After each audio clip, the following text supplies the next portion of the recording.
Tales have been told since man first gathered around the fires of prehistory. Tales of the strange and wondrous things hidden in the vast unknown shadows of the world. Tales of creatures divine and beasts demonic, of gods and kings, of myths and monsters. From dark forests to the lands of ice, from desert wastes to the storm-thrashed seas, every corner of the earth has its legends to tell. Stories of heroes and the villains they encounter, of the wilderness and the dangers within. Stories of battles, of love, of order, and of chaos. But what are the roots of these fantastic tales? And why have they endured so long? In this series, we'll explore the history behind these legends and reveal the hidden influences that shaped them. War and disease, religious and social upheaval, the untamable ferocity of the natural world. And above all, the monsters lurking within ourselves.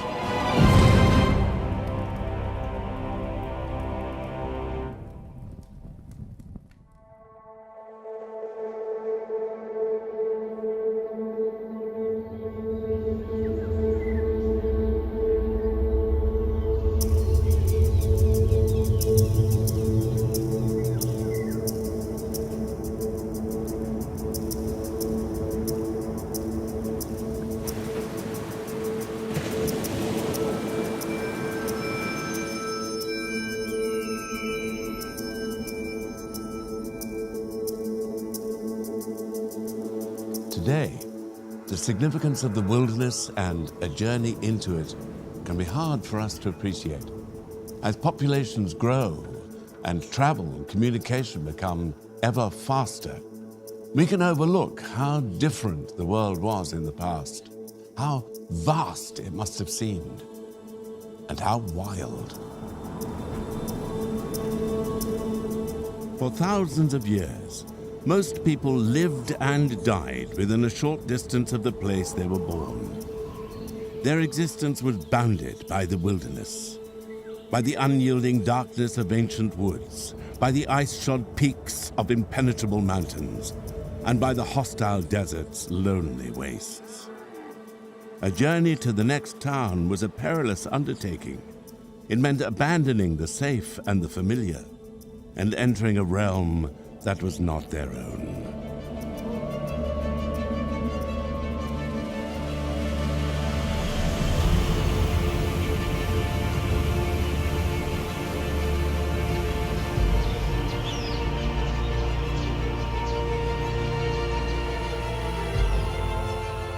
The wilderness is usually defined as somewhere that is uncultivated, uninhabited by humans, and it's often a liminal space.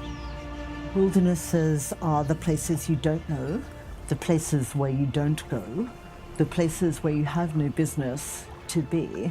They are the spaces of darkness. What counts as wild and what counts as natural is very much a human construct. We decide where the wilderness starts and where it ends. So that question makes it a very fertile place for stories to happen as human cultures work out where those limits are.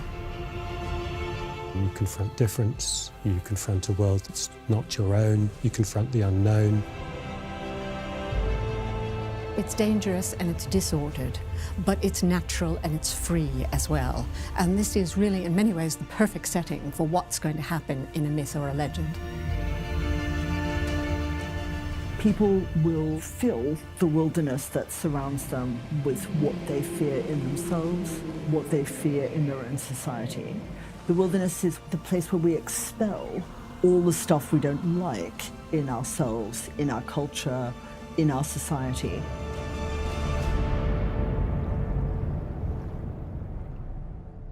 Such is the contradiction of the wilderness. It is both of us and not of us, surrounding us, yet at once strange and far away. For wilderness is as much an idea as it is a physical place, And a great deal can be learned about a people from the way they saw it and from the stories they told about it.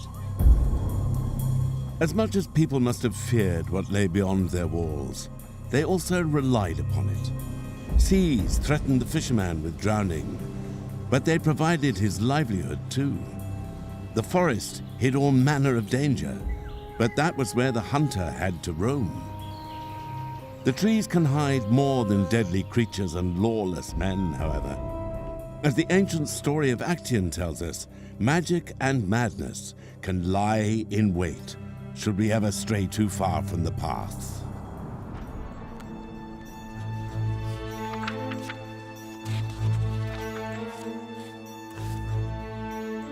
Actaeon had wandered far from home. The young huntsman had long since passed the city gates, and the fields where farmers, thumbing sweat from their brows, had stood to track his progress towards the darkness of the woods. Actaeon did not fear that wilderness. He scorned the superstitions of other men. The forest, he thought, was as much his realm as the city street. As Actaeon rested in a shady clearing, he suddenly heard an unfamiliar sound. Drawn on by the strange music, Actaeon pushed deeper and deeper into the ever-thickening forest. He parted the last branches and stared into the grove beyond.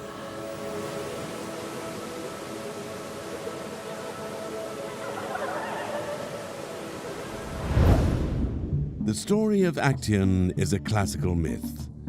To the ancient Greeks, the young huntsman was courting danger the moment he stepped beyond his city walls, the moment he entered the wild.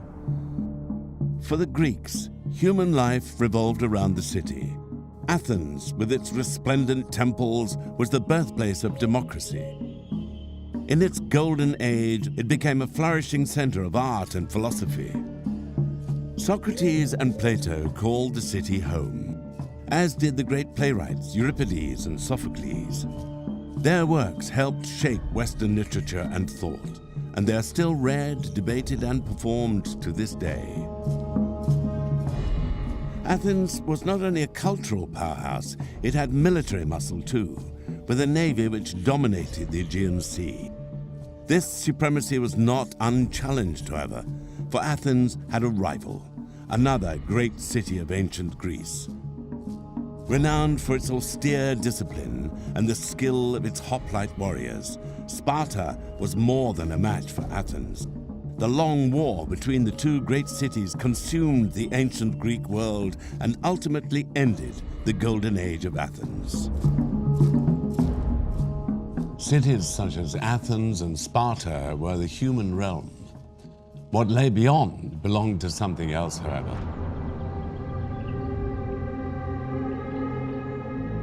The ancient Greeks just didn't like the wilderness much, so they were profoundly unenthusiastic about anything that we would see as wilderness. They simply saw it as somewhere that you didn't want to be. The Greeks have this view that if you're out in the wilderness, there's always this risk of walking over the boundary, of crossing into the divine. The Greeks regarded the wilderness as so scary that the god they created to inhabit it, the god Pan, is the god from whose name we get the English word panic. It's about the crossing in between the wild and the tame, the controlled, the uncontrolled. So there's the possibility of crossing over that line and going beyond where you should go. It's interesting that the gods always seem much more comfortable in the wilderness than human beings are. It therefore follows that human beings who are usually out doing something like hunting, something that's very much about conquering the wilderness, usually ends badly. It's almost a way of saying, know your place, which is one of the great Greek sayings. Know that you're not a god, you're just a human being. There's a very real sense for the Greeks that that boundary between where humans are and where the divine is very thin. And if you're out in the wilderness, if you're out in the wild, you can just drop through it without meaning to. To the Greeks, the wilderness was a frightening place where the laws of society held no sway. It belonged instead to the divine, to the monstrous, to the mad. It was a place of taboos broken and punishments terrible. It was everything a city was not. As such, it fulfilled an important role for the Greeks. By exploring what lay beyond the boundaries of society, people defined what lay within them as well. By telling stories of the monsters outside, they better understood those within.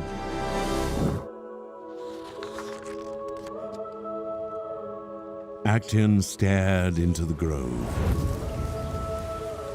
It was a wooded cave, wild and beautiful to behold.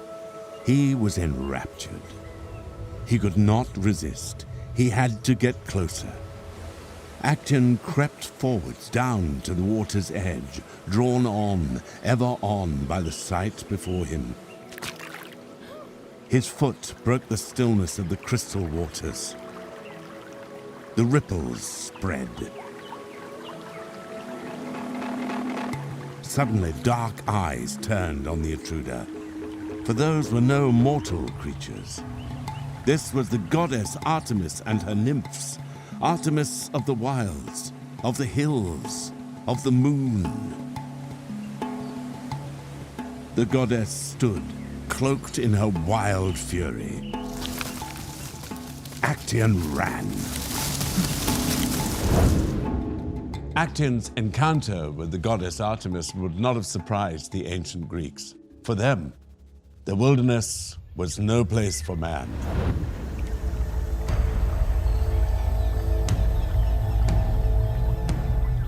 The Greeks were not alone in seeing the wilderness as an otherworldly realm. Centuries later, the Celts of northern Europe would also sense in their great forests and rugged landscape the presence of the supernatural.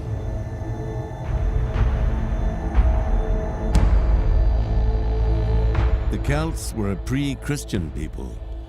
Their origins in Central Europe date back as far as the 9th century BC.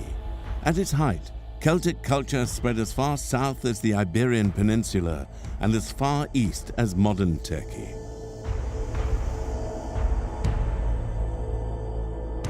Celtic religion was a polytheistic one.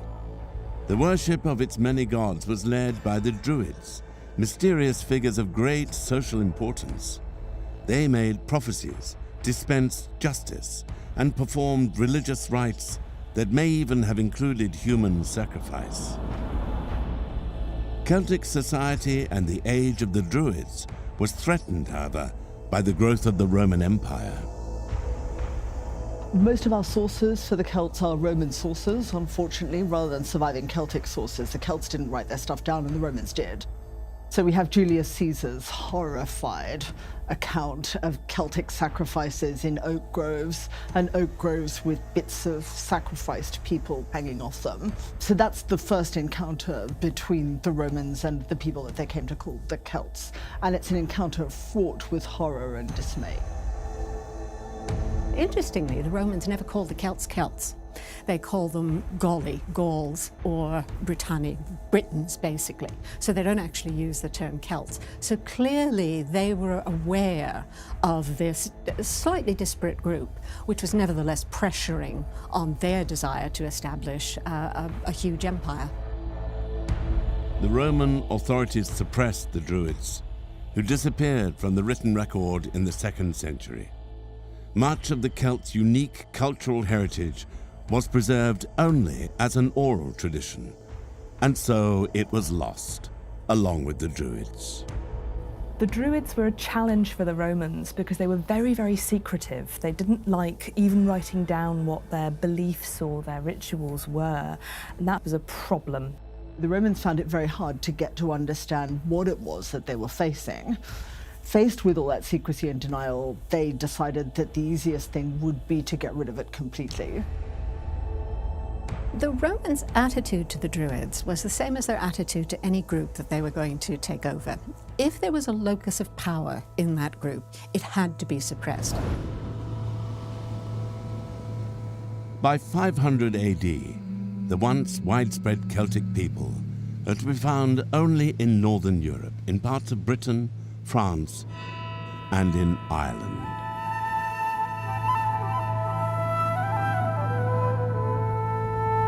There, some ancient traditions survived, to be recorded by later Christian writers of the medieval period. Stories of the gods they worshipped, of the kings they served, and of the wilderness that surrounded them. The Giant's Causeway on the coast of Northern Ireland is today a UNESCO World Heritage Site. Its 40,000 geometric rock columns reach heights of over 10 meters, and they stretch from the cliff edge to the sea and beyond. We now know them to be the result of ancient volcanic activity. But the Celts had another explanation. To them, the causeway was the work of legendary giant Finn McCool. He was challenged to a fight by a Scottish rival, so built a great bridge of stone over the sea, so the two could meet without wetting their feet. Alongside that wilderness of rocks and trees, however, there was another, more magical realm to be discovered in the lands of the Celts, the other world.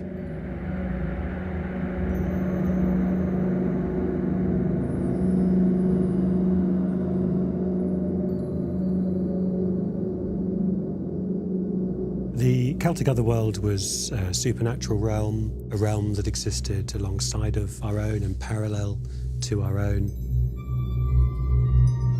It's a world that has its own laws, inhabitants, power structures, and nature. It's like something that's always there. It doesn't go away. So it's very much located in the outside, the beyond, the wild. A glimpse might be seen in the clouds or the fleeting mist, in the half-light or in the shadows. It was at once both here and somewhere else.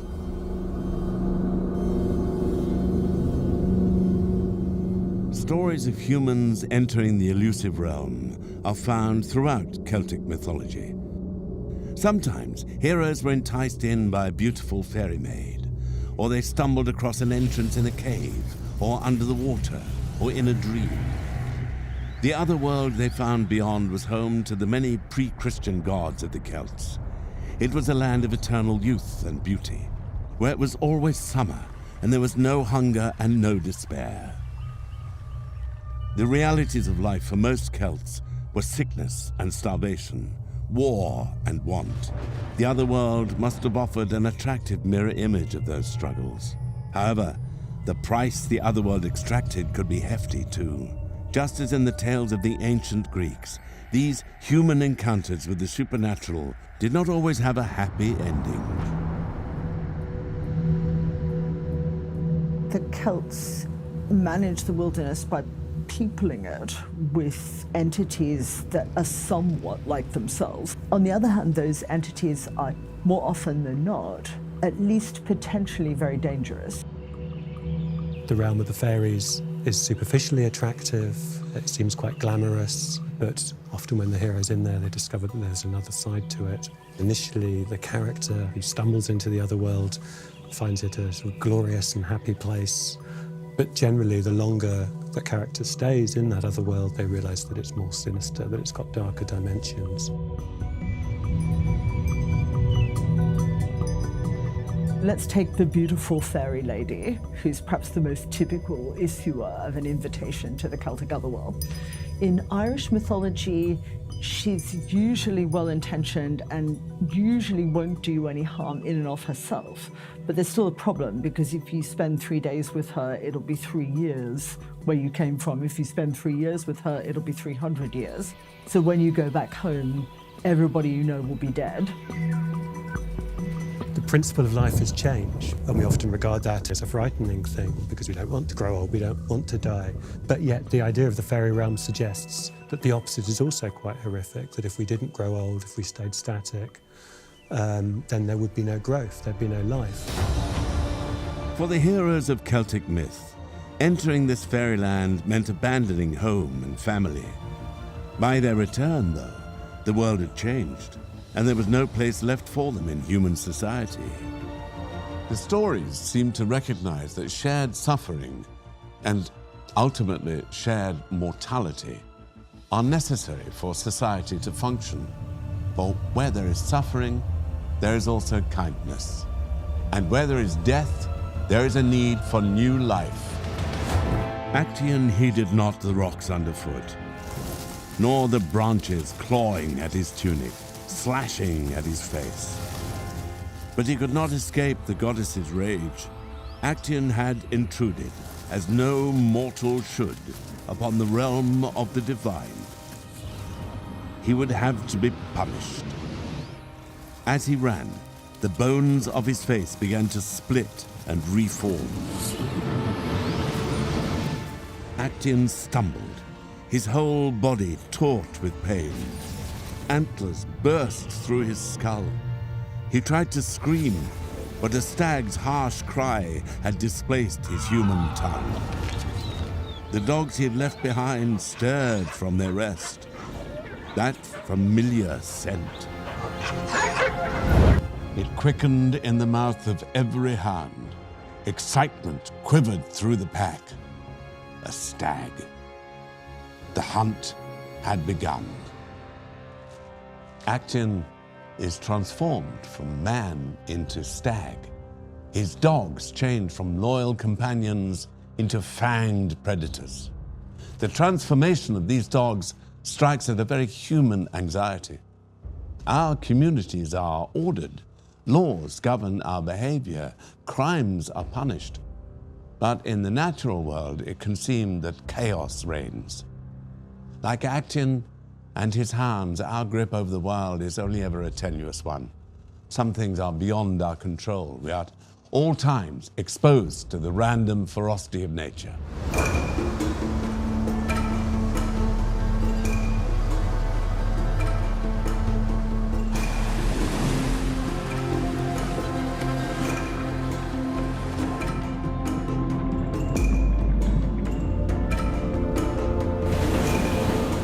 Oceans cover over 70% of the Earth's surface. Almost every civilization in history has exploited them for food, trade, or transport.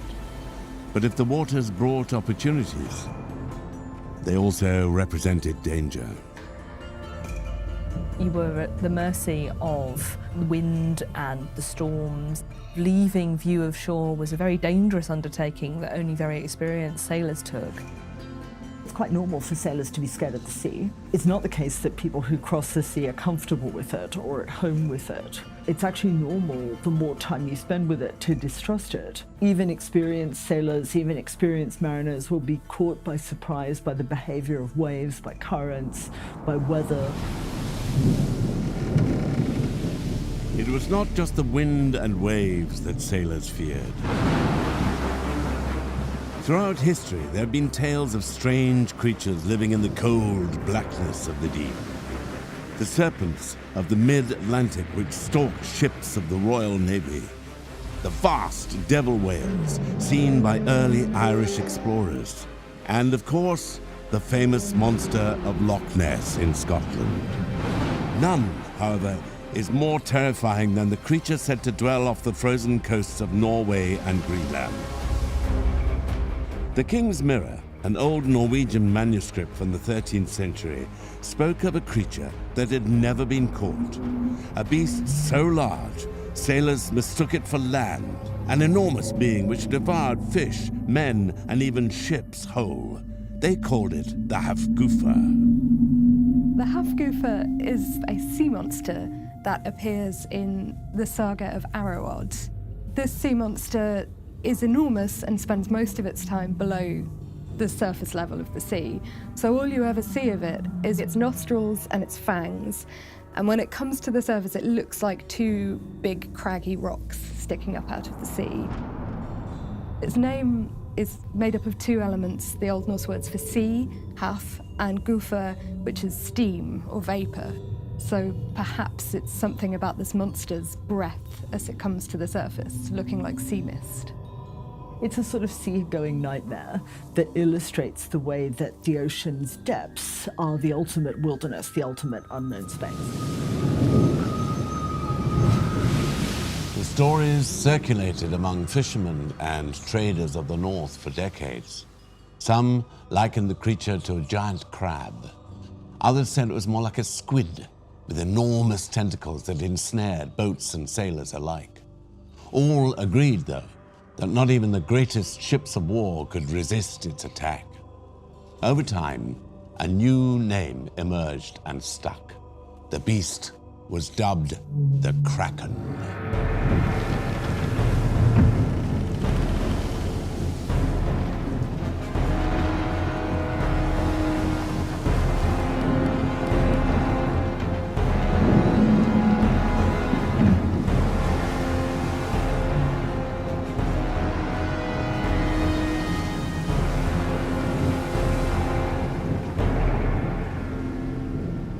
In the 18th century, new scientific disciplines emerged. Many natural philosophers dismissed the Kraken as a fisherman's tale. But others were not so sure. Swedish zoologist Carl Linnaeus described it as a singular monster of the Norwegian seas. Danish bishop Erik Pontoppidan believed the stories too, but claimed the true danger lay not in the creature, but in the deadly whirlpools left in its wake. Modern science gives more credence to the stories than you might think. The legend of the Kraken may be a result of sailors encountering a giant squid. These unearthly-looking creatures rarely come to the surface, but can grow to enormous lengths of 13 meters and more. And it is thought even larger squid, as yet unknown to science, lurk in the inky depths. If you see a giant squid and you're in a very small boat, that's a terrifying experience. They are unnatural looking. They have the largest eyes in proportion to any other animal. So they look incredibly powerful. Also, they can do magical things like squirting ink out of their bodies. So there's a lot of discomfort associated with that kind of creature. And they therefore figure very often in horror stories. I mean, there's one in 20,000 Leagues Under the Sea. There's one in Victor Hugo's book, Workers in the Sea. They often figure as man's opponents, a kind of personification of the ocean itself in its unpredictability, its enormity, and its power. Terror and confusion at seeing such a creature may have been intensified by the condition of the sailors themselves. Hunger and malnutrition were commonplace on ocean-going ships of the past. The sailors' work was hard, and they were confined to the same small space with the same people for week after week. The combined effect all this could have on their physical and mental health was devastating. I think if you spend hours on a ship looking out at sea as a lookout for land or for any other vessels approaching, you're going to start seeing things in the light and the water and their interaction. It's natural to give a reason for the odd behavior of the ocean. It's in a way easier to deal with it with a bunch of superstitious and mythological interpretations than it is just to throw up your hands and say, we don't really know why it works the way it does, but I'm going out sailing again next weekend. It's much better to think in terms of sea monsters that will make a good story. Whatever the roots of the Kraken, the tales proved enduring. And we've not lost the taste for such stories. The ocean retains its power to frighten and to enthrall. In 1975, director Steven Spielberg scored box office success with his killer shark movie Jaws. And the formula remains a popular one. For taking to the seas to sail or to swim is still to enter the unknown. For who can say what might be sharing the waters with us? What might be lurking beyond the boat's hull or beneath our kicking feet? Though today, ships cross our oceans with satellite precision, the fears provoked by open waters and the unseen depths below have not entirely disappeared. The wilderness of the sea remains a dangerous place. And in modern tales of killer sharks and the mysteries of the Bermuda Triangle, we can still hear the echo of the Kraken's roar.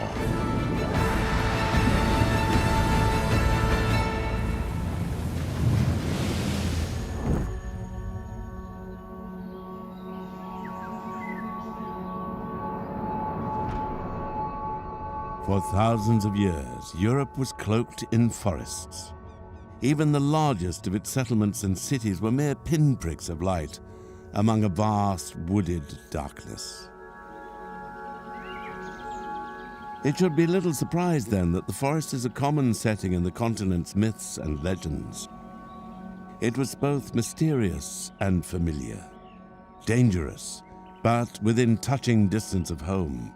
It was a place of magic and adventure, a wilderness that lurked all too accessible at the bottom of the field or beyond the city gates. The wood is one of those wilderness spaces in which scary things that you've never met before and can only imagine might lurk. Forests do tend to have a particular value in the profile of that particular culture. Forests are the places where the people who haven't succeeded in the arable lands end up. They end up there because they can afford to live there, because nobody owns the forest. You can't stop them from living there. They're therefore associated with the fear of not making it, with the fear of failing your family, your children, failing to provide.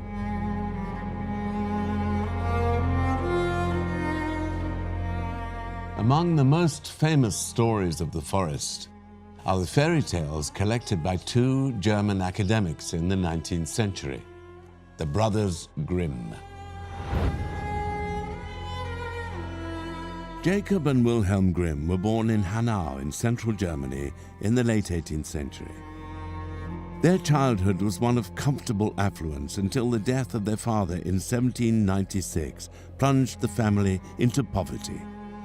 This traumatic upheaval affected the young brothers deeply. Relying on each other for support, the two became inseparable. Both excelled at school and went on to attend the University of Marburg. It was here that their interest in folklore began. It was an interest that would become an obsession, one that would dominate both their lives. Building on the work of French academics such as Charles Perrault and Baroness d'Aulnoy, the brothers began a patriotic project to collect the folk tales of their own land. They spoke to German peasants and aristocrats, farmers and city dwellers, and documented the stories they heard.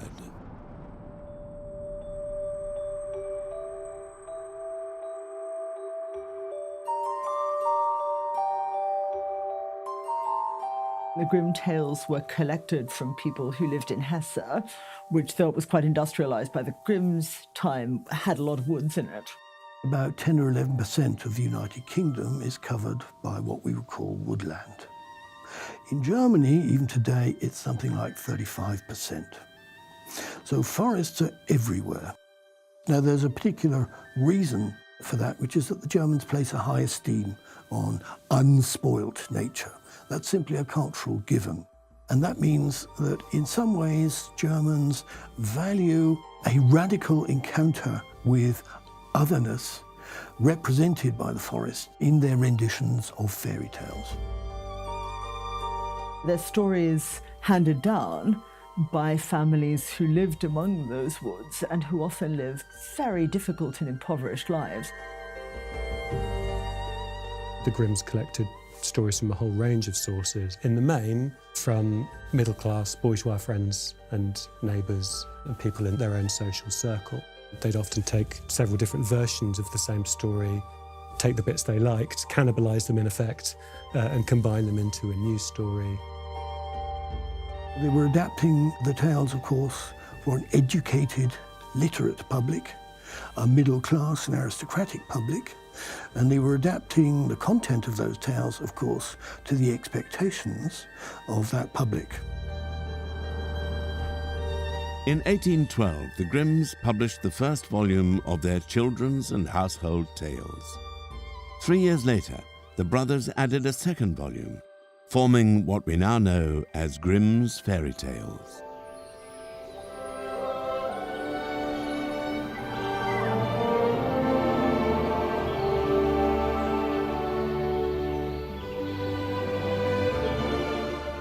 After its initial publication, the brothers spent the next 4 decades revising and expanding their collection.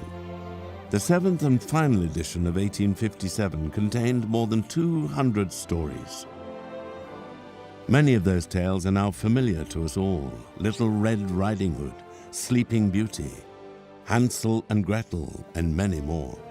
The Grimm's enterprise was not simply an act of scholarly record, however. Over the years, the brothers rewrote many of the stories themselves. They minimized sexual elements and softened other darker themes. In earlier versions, Little Red Riding Hood was eaten by the big bad wolf. Sleeping Beauty was raped, not kissed. And Hansel and Gretel were neglected not by their evil stepmother, but by their own parents. I suspect that violent and abusive culture directed towards children may unfortunately have reflected not a social reality, but a social fear. We tend to credit other people with abusive and violent tendencies towards children, rather than regarding ourselves as having those tendencies. We're getting with the parents in Hansel and Gretel who are hungry and therefore abandon their children in the woods because they can't work hard enough to provide for them properly. The reason we need to tell ourselves these stories is because we need to be sure that we're not those people. We need to differentiate ourselves from those people and make out that we are much more loving and careful as parents. Some have interpreted these stories as cautionary tales.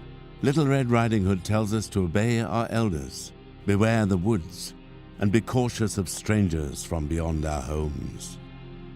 Others have taken a more psychoanalytic approach.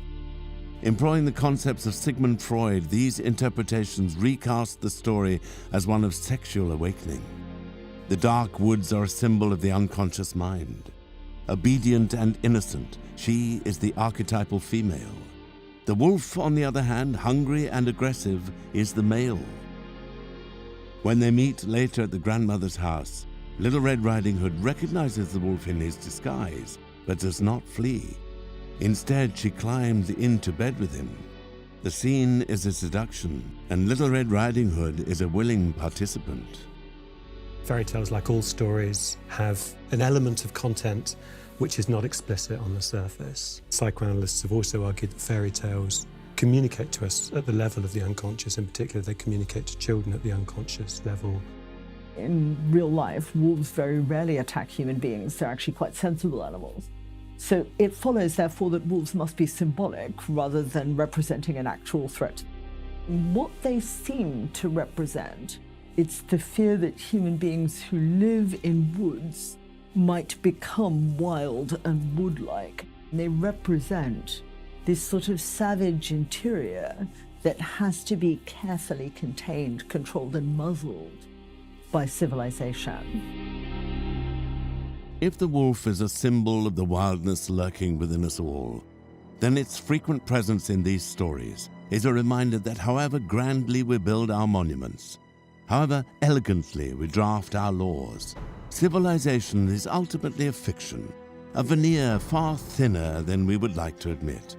The smallest of slips can see it crack and set loose that savage interior, that wolf, in terrifying fashion.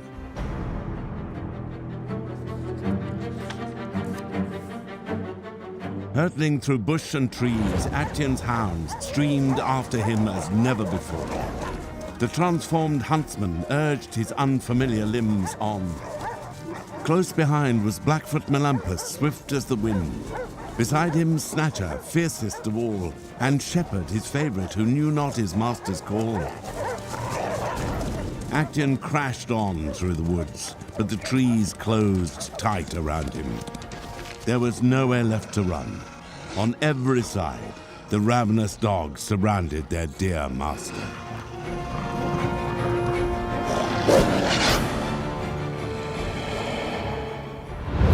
Teeth sank into flesh, tearing and slicing, ripping and biting. So they ended the life of Actaeon and slaked the goddess's rage. Actaeon's grisly death comes a long way from home, deep in the wilderness that was the untamed forest. His story is one of the most famous and enduring in all Greek mythology. It has inspired writers, sculptors, and artists in generation after generation. For though the age of the ancient Greeks is long past, our fascination with the wild unknown remains undimmed.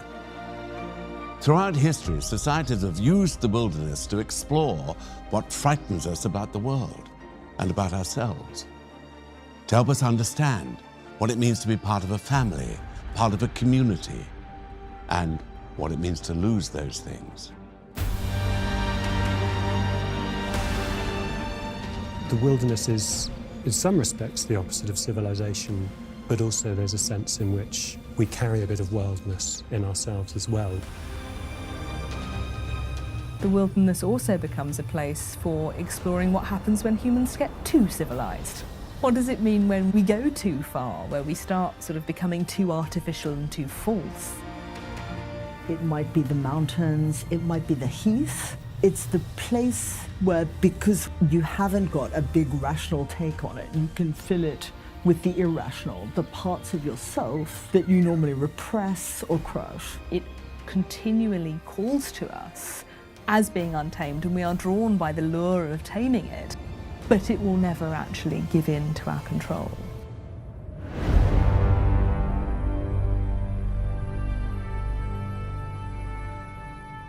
Today, perhaps we like to think we pushed the wilderness back, but though our cities may now stretch to the horizon, we can never banish the wilderness entirely. We can sense it in the silence of a deserted wood, or in the roar of a storm breaking over a distant mountainside. But it is with us always. Our maps may grow ever more detailed, but the wild unknown will always lurk at the edges.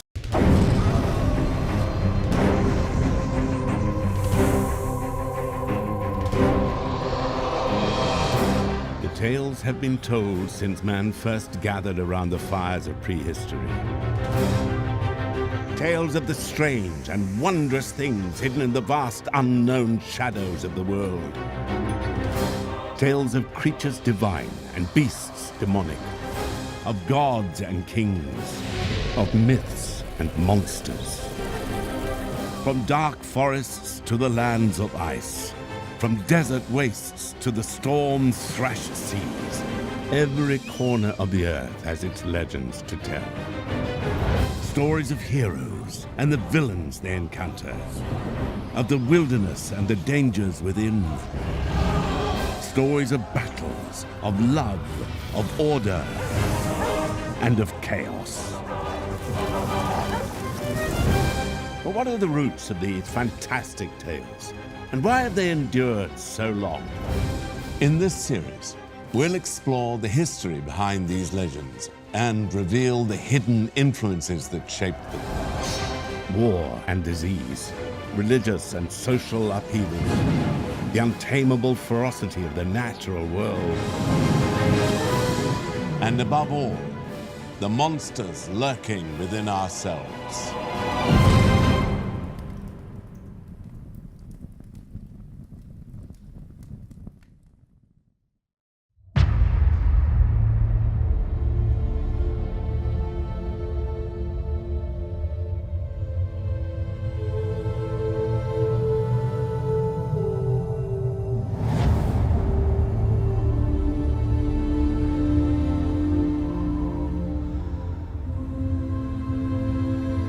All things come to an end.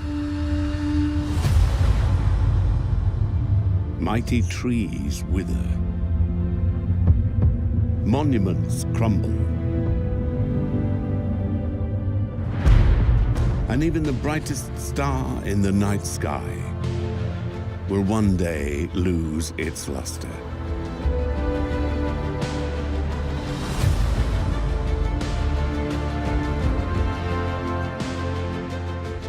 We too must face our mortality.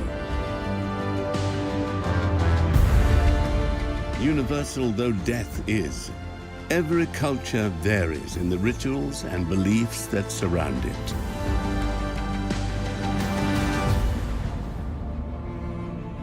How death is dealt with tells us far more about the living than it does about the dead. What a culture thinks death is in many ways less a statement about death than a picture of the inside of a collective mind. We tend to imagine the moment of death as a moment of summation, a moment that clearly tells us what we've been.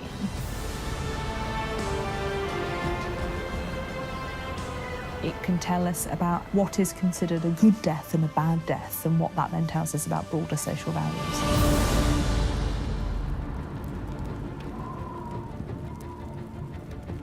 A culture's beliefs about death reflected their attitudes towards life.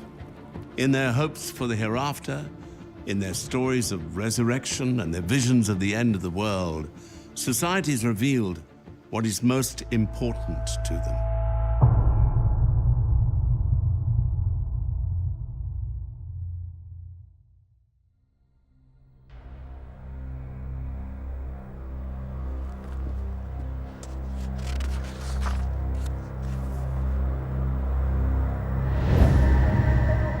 It was an age of the axe and the sword, of the wind and the wolf.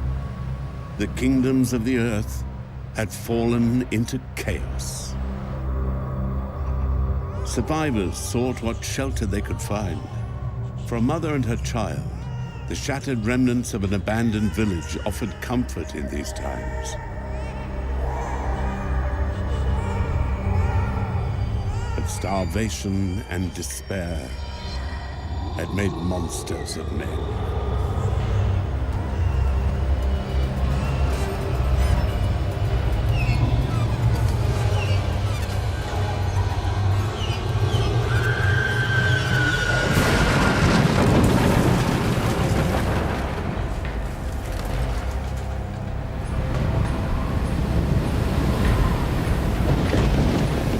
The whole world groaned beneath them. A storm, the likes of which he had never seen, scorched the sky. Ragnarok was upon them, the twilight of the gods. Death is a test of what being human means. It probes our responsibilities to family and the community, and it asks what value we place on our links to the past. The afterlife in Norse mythology was not a single place. The best and bravest went to Valhalla, but most were not so lucky. A darker place awaited them. Through a sunless valley they had to walk, along a path carved deep by the dead. There lay a land draped in fog, glimmering with misery. Even the most beloved of gods was one day trapped there.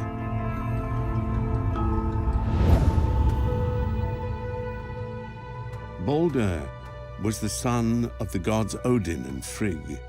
He was fair and wise and admired by all. Balder is one of the most interesting gods in the Norse pantheon.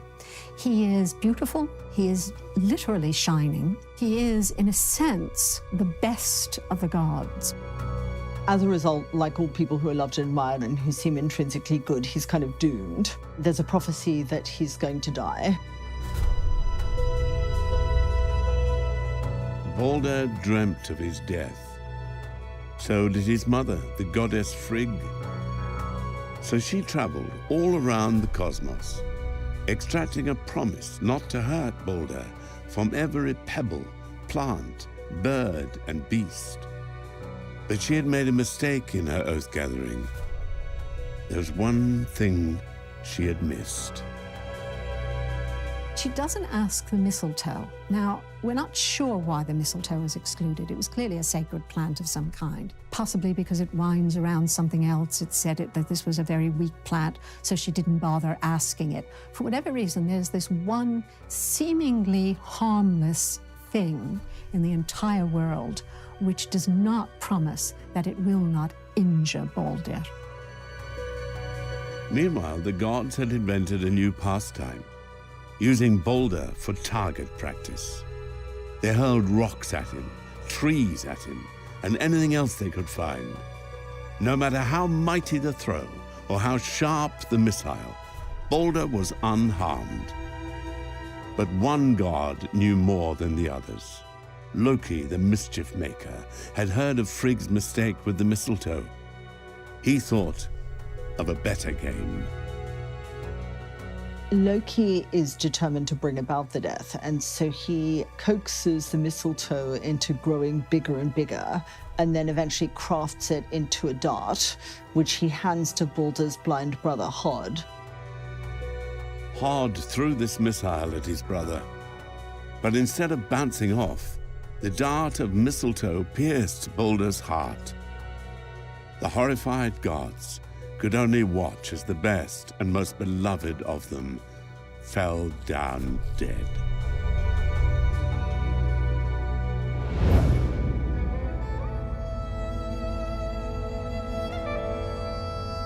This version of Balder's death was not of the Viking era. It was among the stories compiled at least a century later by an Icelandic poet named Snorri Sturluson. He was a poet, he was a lawyer, he was a politician, he was a historian. And he wrote down many of the Norse myths. Now, what's interesting, the way Snorri writes them, he kind of writes them as a complete narrative. He kind of makes all of the bits match up with one another. So you can sort of see him selecting bits, probably making up a few bits as well, so that you get this whole history, this whole coherent history of the Norse gods, rather than fragmented myths and rather than sort of variants of fragmented myth, which is actually the normal way that you would find mythology. Earlier versions of the tragedy depicted Balder as an aggressive warrior. But in Snorri's telling, he is mild and joyful. It's only the treachery of the wicked that leads to his death. It's one of those stories where many critics have suggested that we can detect the influence of Christianity. The whole of the Eddas were written by Christian people, and that's one of the tales that most scholars believe is influenced by Christianity. Snorri is not Christianizing things in the sense that he's kind of repressing paganism. It's much more that he's harmonizing the stories. Balder is beautiful and he's good, and yet he's doomed to die, and he does die, but he's also resurrected. So it does have a Christological feel to it. It's a myth which I think also allows you to see how cultures are able to bridge a pagan world and a Christian world in a very creative sort of way. In Snorri's telling, a near-Christian perception of good and evil was introduced to the old tale. Loki is wicked and devil-like. Balder is guiltless, near-perfect. Even the most perfect of us cannot cheat death, however. Like the Norse gods and their games, we may amuse ourselves to forget, but there's no getting away from reality. Death is inescapable. But as the myths and countless traditions tell us, it may not be the end.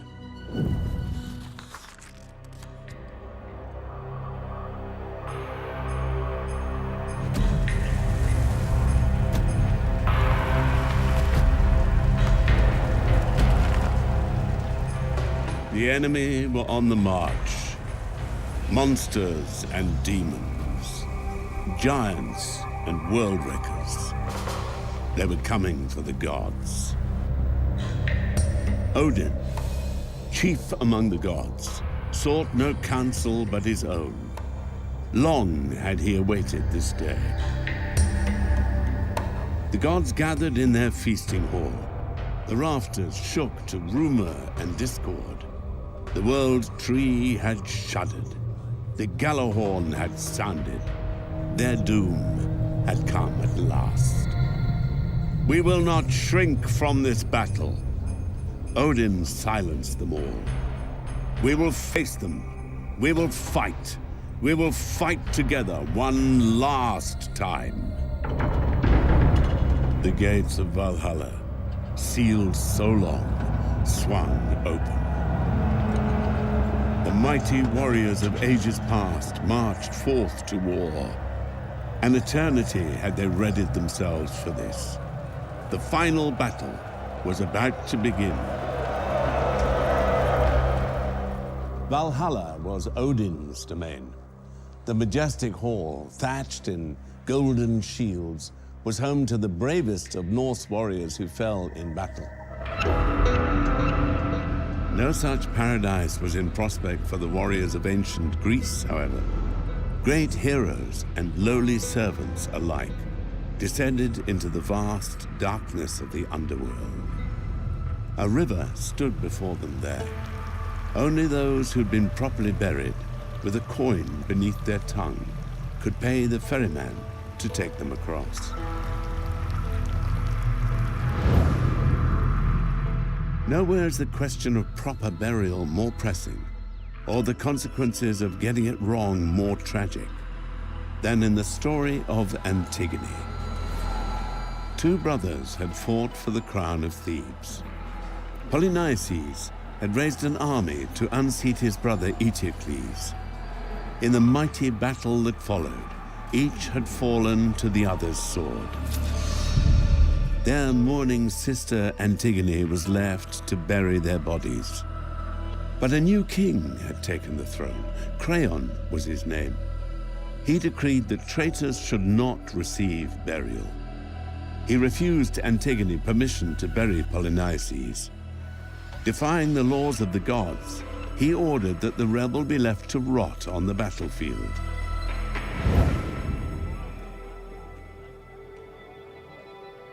Burial was insanely important to the ancient Greeks. The essential Greek idea of what happens to the dead meant that unless you were properly buried and properly mourned, you couldn't make the transition from life into death, and instead were kind of trapped between life and death in a miserable, dissatisfied state. The ritual itself took 3 stages. There was the preparing of the body, the carrying out of the body, the procession of the body, and then the actual internment or the cremation. You had to do the ritual right to mean they could go and be at peace in the underworld, as it were. Because it's so important, it therefore follows that for someone to be unburied struck the Greeks as horrific. All societies have rituals surrounding burial. They convey the dead from this world to the next. But they serve a function for the living as well. Funerals tell an individual's life story from the perspective of the community. It emphasises what the community sees as being valuable in the individual's life. By having a funeral, it's a way of saying, well, our society, the group to which I belong, will continue. It's also a ceremony in which the dead are sort of escorted to whatever is going to happen to them after they die, and are, in a sense, made to stay there. They're ritually a really important moment for passing the dead person into whatever happens next, and then allowing the family of the dead person to come back out of a phase of being polluted by association with the dead body, being reintegrated into society. In 6th century Athens, the rich and powerful commemorated themselves with grand monuments. By the following century, however, fashions had shifted. More modest grave markers were the norm. Something had changed. But what? In the 440s, Athens was beginning to empire build. It had been at the head of the Delian League, which had been a group of Greek cities gathered together to throw off the Persians, stop them invading Greece, that had kept banded together, but was becoming less and less a group of cooperative people and more an empire by proxy with Athens at the head. The Athenians come into money. They decide to spend it on huge cultural projects. That's why they build the Parthenon, so that everyone sees Athens as the most beautiful city they've ever seen. But if Athens could flaunt those new riches, its citizens had to be more restrained. Few individuals dared build more than the most modest of tombs. They were eclipsed by the thrusting imperial state. If you die on the battlefield, we start to see a way in which, rather than individual burial, people are brought back to Athens, they are separated into their tribes, and you are put into a tribal tomb. It foregrounds the way in which epitaphs and what gets written on your grave become more and more of a public matter, and a moment in which the public contribution of an individual is stressed, which seeks to incorporate the military dead into the life of the city itself, saying that the city exists because of them and therefore owns them, owns their lives and the sacrifice that they've made. They no longer belong to themselves or to their families. They now belong to Athens. Antigone, too, was caught between the needs of the nation and those of the individual. She could obey Creon's edict and leave her brother to the scavenging birds, or follow the law of the gods, bury Polynices, and free his soul to enter the underworld. She chose to defy the king. It was just a sprinkling of soil, but that was all that was needed to satisfy the gods. Creon was furious. How dare this girl defy him? She had to be punished. So the king ordered Antigone to be entombed alive, sealed up in a mountain cave. The rule of law Creon so prized would come with a mighty cost, however. First, his heir, Antigone's fiancé, killed himself from grief. Then his wife took her own life as well.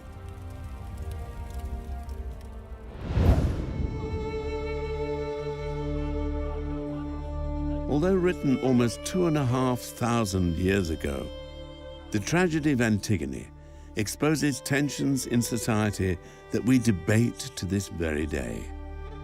The words of Athenian playwright Sophocles speak to us still. Antigone captures a really compelling moral tension about whether what Antigone did in defying Creon's order was right.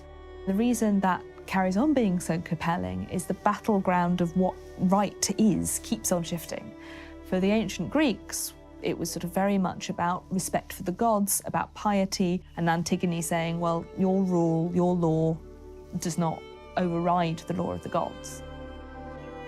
At what point do you have to act? When must you do something in complete defiance of the law? When does it actually override everything, including your own self-preservation instinct? So the question of was Antigone right is one that every generation and every society comes to with its own sense about what right does and doesn't look like. Ancient Greeks did not believe death was the end. Their souls would wander the sad fields of the underworld for eternity. This seemingly dismal fate offered one comfort at least to those left behind. They had little reason to fear the dead. The spirits of ancient Greece could be irritable if dishonored. They could be unpleasant, but they were not dangerous. That was not a belief shared by all cultures. Centuries later, Europe would be stalked by fears of unhappy spirits seeking revenge, and of the undead who feasted on blood and flesh.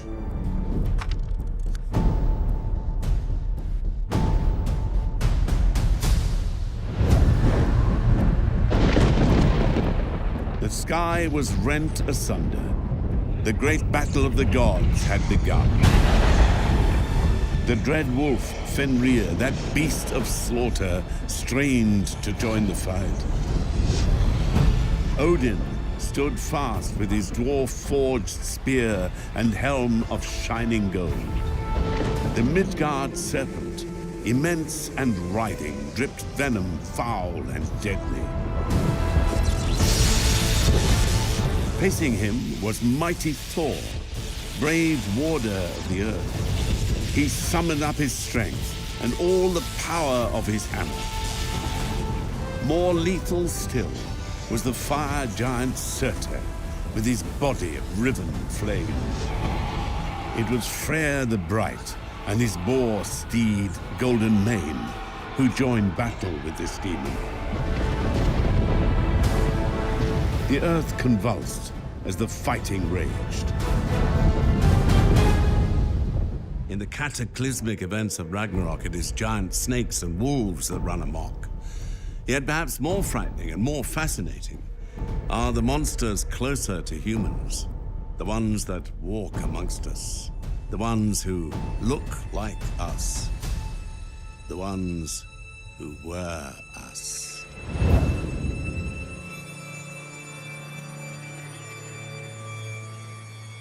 The river-streaked plains of Serbia. Once a borderland between east and west, its soil was little troubled by the plough. Few hunters roamed its trackless forest, and the strongest trade between its few villages was rumor and superstition.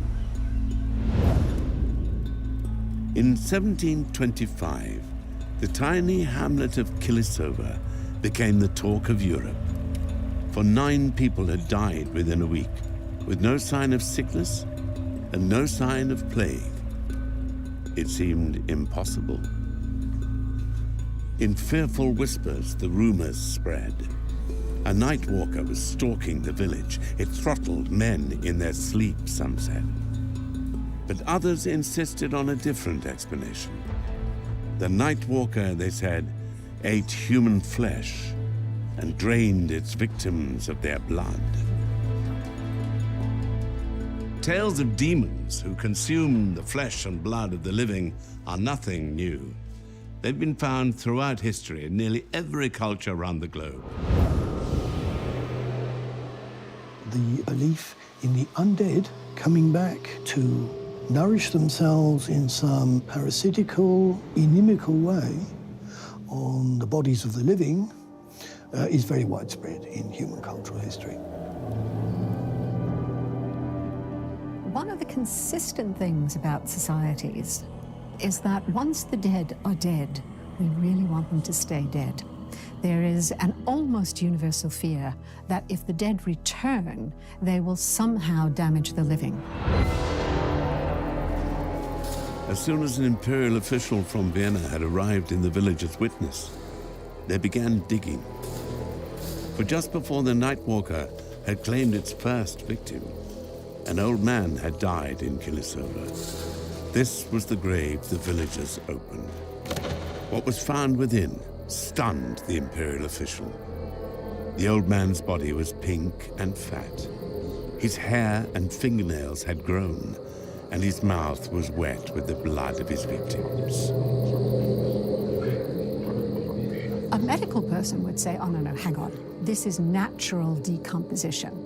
This is the gases in the corpse. This is the pooling of blood. This is the fact that hair and nails don't really grow afterward. It's the corpse is shrinking. This can be explained.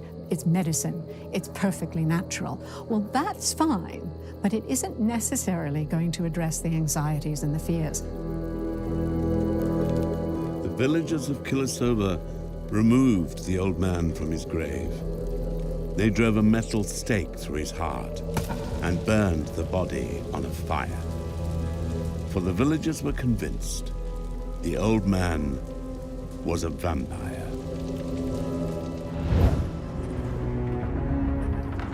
The folklore vampire is essentially a revenant, a dead person coming back. They're wrapped in their shrouds, often they're bloated, slavering, and they cause death more by contagion. They're not bloodsuckers to start with. Of course, it is fascinating that a third category arises between the world of the living and the world of the dead. It's inexplicable And it's possibly threatening, possibly liberating. The story of the Killisova vampire soon made the newspapers in Vienna and far beyond. A vampire panic was spreading across Europe. Inevitably, it left its mark on wider culture. In 1816, a group of authors and poets held a ghost story competition. Famously, it led to Mary Shelley's novel Frankenstein. Another contribution came from Lord Byron. He started a novel about the foul feeders of Eastern legend. He never finished it, but his friend, John Polidori, was inspired. He wrote a short story based on it. He called it The Vampire. These